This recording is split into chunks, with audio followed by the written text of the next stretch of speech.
You inherit a ranch, and your hot, grumpy foreman hates you. Until a blizzard changes everything. Western romance Grumpy Sunshine. Subscribe to Wild West Soul Stories. Hit the bell, like, comment, and share. Thanks for watching. The train whistle echoed across the vast Wyoming plains as Rosalie Pemberton pressed her face against the dusty window, watching the endless grasslands roll past like waves on a golden sea. She was 24 years old, traveling alone across a country she had only read about in books, carrying nothing but a small trunk of belongings and a letter that had changed everything. The letter had arrived 3 months ago at her aunt's boarding house in Boston, where Rosalie had been working as a seamstress since her parents' passing from fever 2 winters before. The handwriting was unfamiliar, the words formal and strange, but the message was clear. A man named William Callahan had passed away on his ranch in Timber Creek, Wyoming, and he had left everything to a daughter he had never met. Rosalie's mother had never spoken of her father.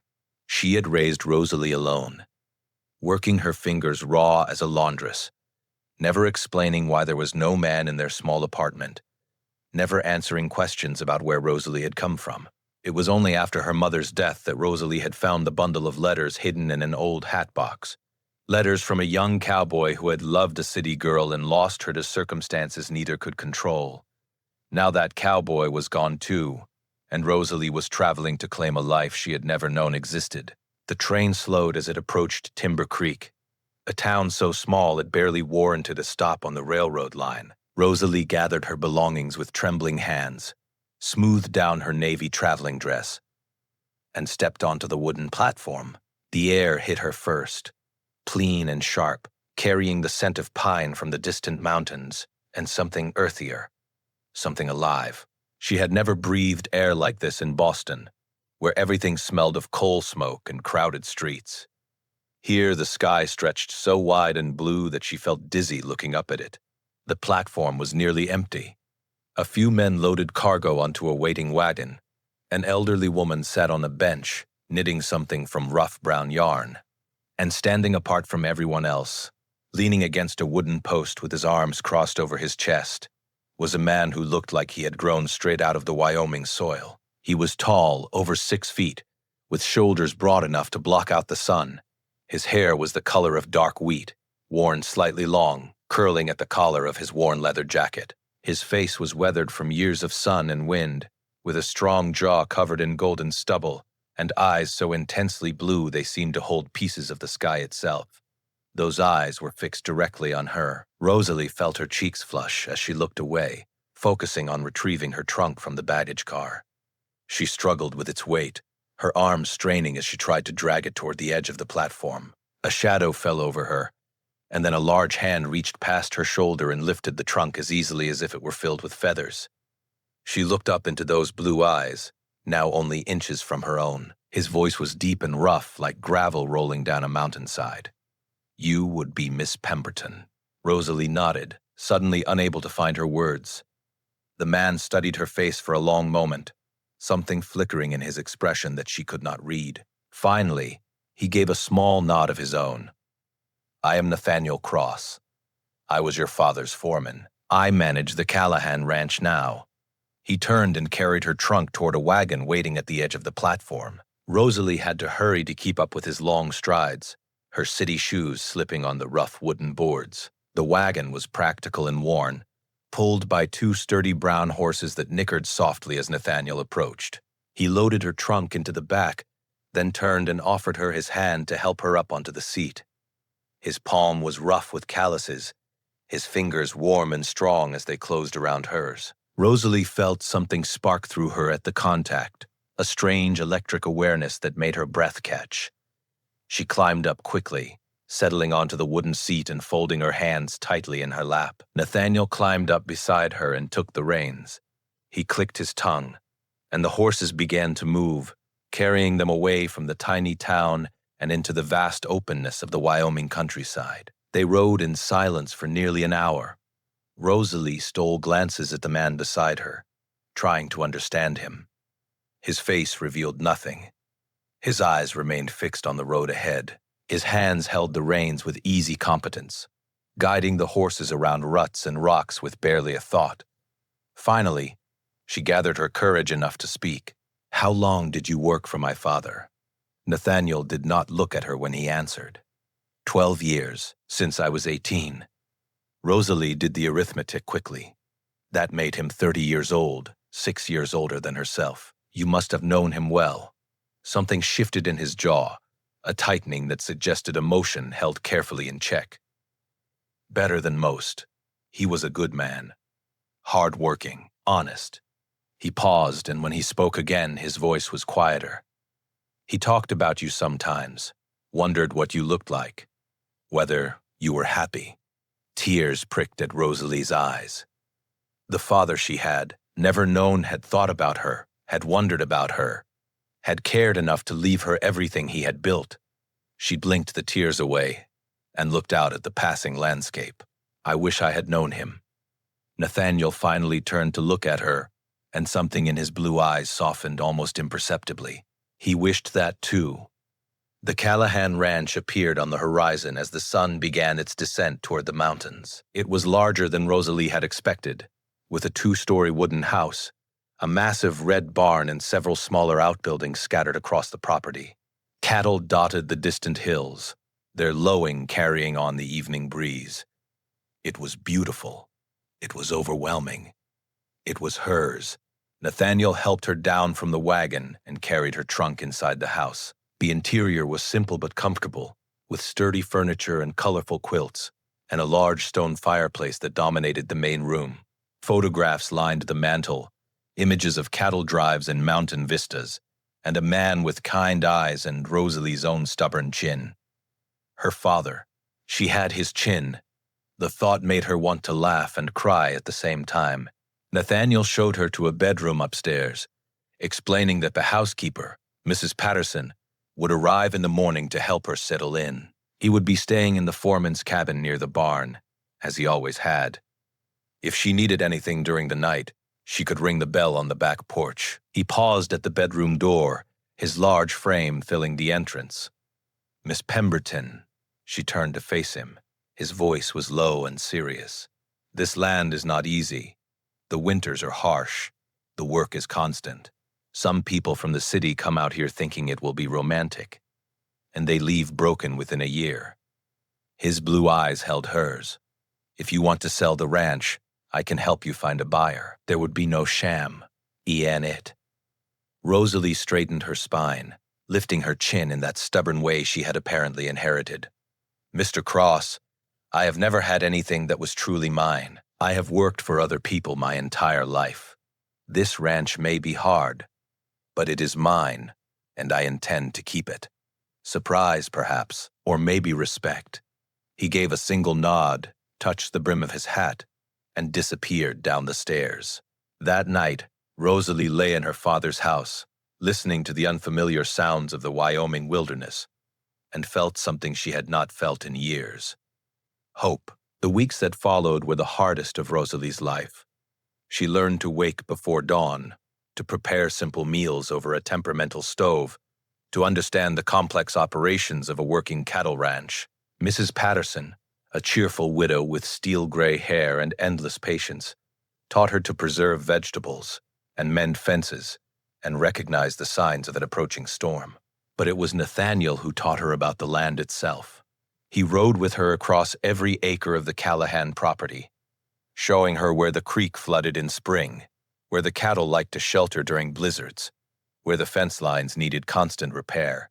He taught her to ride properly, not the gentle side-saddle style she had learned in Boston, but the practical Western way that let her keep up with the work. At first, he remained distant, professional, speaking to her only about ranch matters. But as the weeks passed, as he watched her struggle and persist and refuse to give up, something began to change. He started lingering after their rides, sharing coffee on the porch while the sun set over the mountains. He told her stories about her father, about the early days of the ranch, about the wild beauty of Wyoming in winter when the snow covered everything in silence. She told him about Boston, about her mother, about the loneliness of growing up without a family. They talked about books. He had an entire shelf of them in his cabin, worn paperbacks that he read by lamplight after the day's work was done. They talked about dreams. He had wanted to own his own land someday, to build something that would last. She had wanted to belong somewhere, to find a place where she fit. They talked about everything except the growing tension between them, the way their eyes held a moment too long, the way their hands brushed when passing a coffee cup, and neither pulled away. The first snow came in late October, a light dusting that turned the ranch into a wonderland of white. Rosalie stood on the porch, wrapped in a heavy coat, watching the flakes drift down from a pearl-gray sky. Nathaniel found her there. He had been out checking on the cattle, making sure they were settled in the lower pastures before the heavy snows came. His cheeks were red from the cold, snowflakes melting in his wheat-colored hair. He climbed the porch steps and stood beside her, close enough that she could feel the warmth of his body despite the cold. For a long moment, neither of them spoke.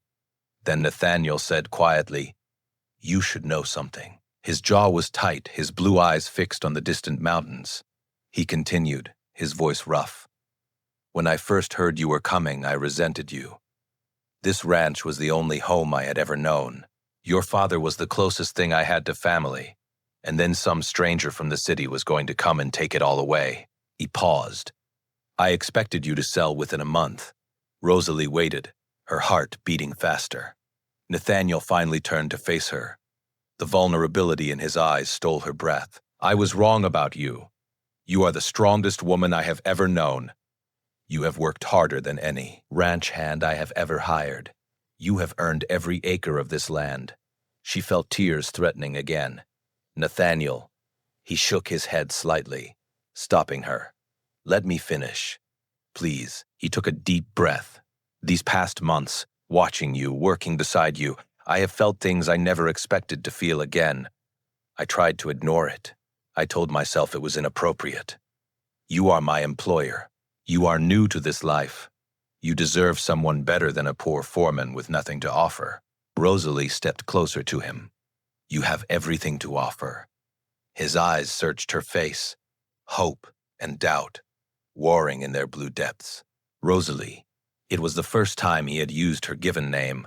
The sound of it on his lips, spoken in that low, rough voice, made her heart skip. She reached up and placed her hand against his cheek, feeling the stubble rough against her palm. "I came here expecting to find a piece of land. I found a home instead, and a man who makes me feel things I never expected to feel." Nathaniel's hand came up to cover hers, pressing her palm more firmly against his face. His eyes closed briefly, as if savoring the contact. When they opened again, they blazed with an intensity that took her breath away. His voice dropped to almost a whisper. "You need to be certain. Once I let myself love you, I will never be able to stop. I am not built for halfway measures." Rosalie smiled, a real smile that lit up her entire face. "Neither am I." He pulled her into his arms then, wrapping her in warmth and strength and safety. She pressed her face against his chest, listening to the steady beating of his heart, feeling the snow drift down around them like a blessing. After a long moment, she whispered against his jacket, "Stay with me always." Nathaniel's arms tightened around her. When he spoke, his voice was a low growl, rough with emotion that he had held back for too long. "Only you. From this moment until my last breath. Only you." He pulled back just enough to cup her face in his hands, tilting it up toward his. The look in his eyes was reverent, as if she were something precious beyond measure. Slowly, gently, he lowered his forehead to rest against hers. They stood that way as the snow fell around them, two hearts finding their home in each other. The wedding took place in spring, when the Wyoming hills were covered in wildflowers and the creek ran full with snowmelt from the mountains. Mrs. Patterson wept happy tears. The ranch hands wore their cleanest clothes and tried not to look uncomfortable in the small church. Rosalie wore a simple white dress she had sewn herself, with lace at the collar and tiny flowers embroidered along the hem. Her hair was loose, the way Nathaniel preferred it, with a crown of Wyoming wildflowers woven through the dark waves. Nathaniel waited at the altar in a new suit he had ordered from Denver, looking handsomely uncomfortable in formal clothes. But when Rosalie appeared at the end of the aisle, his face transformed. The love in his blue eyes was so naked, so complete, that several women in the congregation had to dab at their own eyes. They spoke their vows in clear, steady voices. When the minister pronounced them husband and wife, Nathaniel kissed her forehead first, soft and tender, then her lips, gentle and full of promise. They walked out of the church into Wyoming sunshine, hands clasped together, ready to face whatever the future held. That future held hard winters and bountiful summers, difficult years and prosperous ones.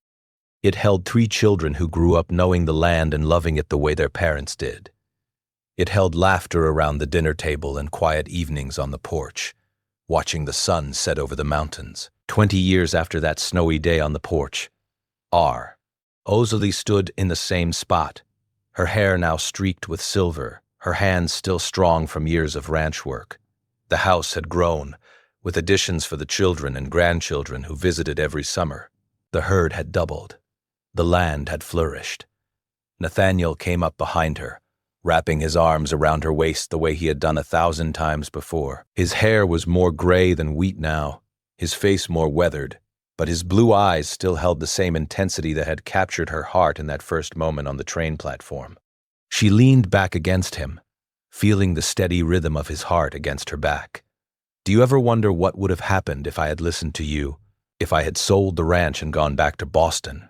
His arms tightened around her. "You were never going to do that. I knew it the moment you lifted that stubborn chin of yours." She laughed softly. "My father's chin." Nathaniel pressed a kiss against her temple. "The best thing he ever gave you, besides this land, besides the life that brought you to me." She turned in his arms, facing him, placing her hands against his chest. Even after all these years, his touch still made her heart beat faster. "I asked you something once. Do you remember?" His voice was a low growl, the same rough sound that had thrilled her that first snowy day. "You asked me to stay with you always. And what did you answer?" He cupped her face in his hands, the hands that had built fences and delivered calves and held their children with infinite gentleness. His eyes held hers with all the love of 2 decades. "Only you," he said, "and I meant it.